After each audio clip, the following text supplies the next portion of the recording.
So karibu muri Vema nibo mugisha muhaguruke dusenge, tugarukirize hano dusengere muri conclusion muri umwanzuro dufashe.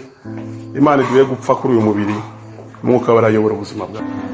Kuko Yesu yavuze ya magambo aganisha ku mwuka wera. Imigezi nagenda tuguza muri twebwe, mwuka waratarafata control y'ubuzima bwacu. Yesu ashimwe cyane. Kazamura wako dusenge. Data mu izina rya Yesu turagushimiye umugoroba turaguhaye icyubahiro. Urakoze kubw'ijambo warungitse mwami, urakoze kubw'ibi bihe tumaze mwami utwigisha uduhishurira amabanga akomeye y'ubwami. Basengera imitima iri hano mwami, sengera aba LGC bose nkuko waduheka icyanditswe muri Yohana 7:3-8. Ngo bazakwizera imigezi y'amazi y'ubugingo zadubizi bamunda zabo. Bavuga ngo mwuka wera uzaza. Ntaje twashobora dafite umwuka wera. Ayo twagaraho na mwuka wera. Kandi mwuka wera ntabwo yakora muri twebwe tudapfuye. Niyo mpamvu biri tubwira ngo twapfanye nawe tuzurana nawe mwana. Kugira ngo umwuka warashobore gukora muri twebwe nuko wabanje kudupfira kandi udupfira turi muri wowe ndetse tuzuka turi muri wowe mwana. Reka umwuka wawe wera afate control y'ubuzima bwacu gwera uyu munsi wa none. Abakobwa baraha abahungu baraha n'izina rya Yesu n'abatashoboye kuza mwana. Ikinco cyane twaduhaye kugendera muri LGC. Iki ni gihe cy'umwuka wawe wera.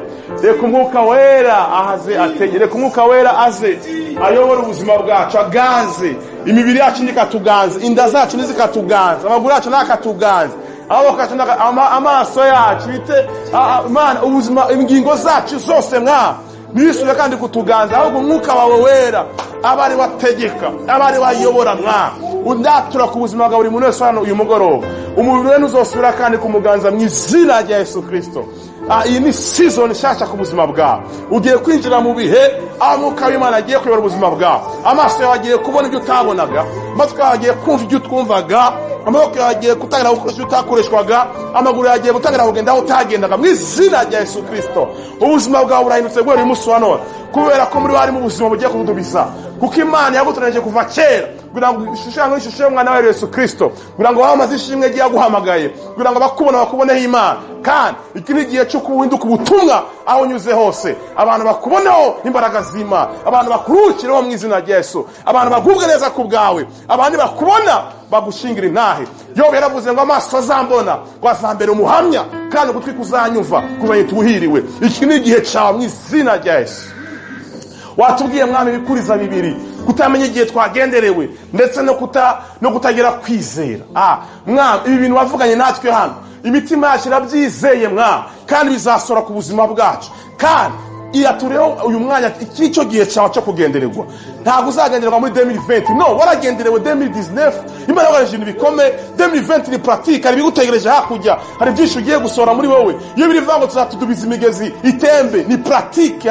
Harimo pratique ngo bazatembesha imigezi ubuzima aho banyuze hose. Nubwo baca mu gikombe cy'amarira bazagendera ucy'umunezero. Isi ntabwo izongera kandi kukuyobora. Ugiye kuyobora mu izina rya Yesu. Abantu bamaze gutegekwa n'umwuka w'Imana, isi barayiyobora ntabwo isi bayobora. Ntabwo barara muri isi ya kabiri cyangwa isi ya mbere turebesha amaso, ariko turara mu isi ya gatatu, turara mu ijuru rya gatatu aho Kristo abyagiye iburyo bw'Imana. Niho turara, niho twirigwa, niho dukura amayishurirwa, niho tuganirizwa ngo twicarane nawe muri Kristo kandi wishwe muri we mu Mana izina rya Yesu. Idiri ryo wahamagara n'ibyawe n'umurage wawe ugendere mu izina rya Yesu. Kini gihe cyawe nucirindire 2020 cyangwa 2026 cyangwa 2024 na 2020 benshi zangana nko yatangwiye.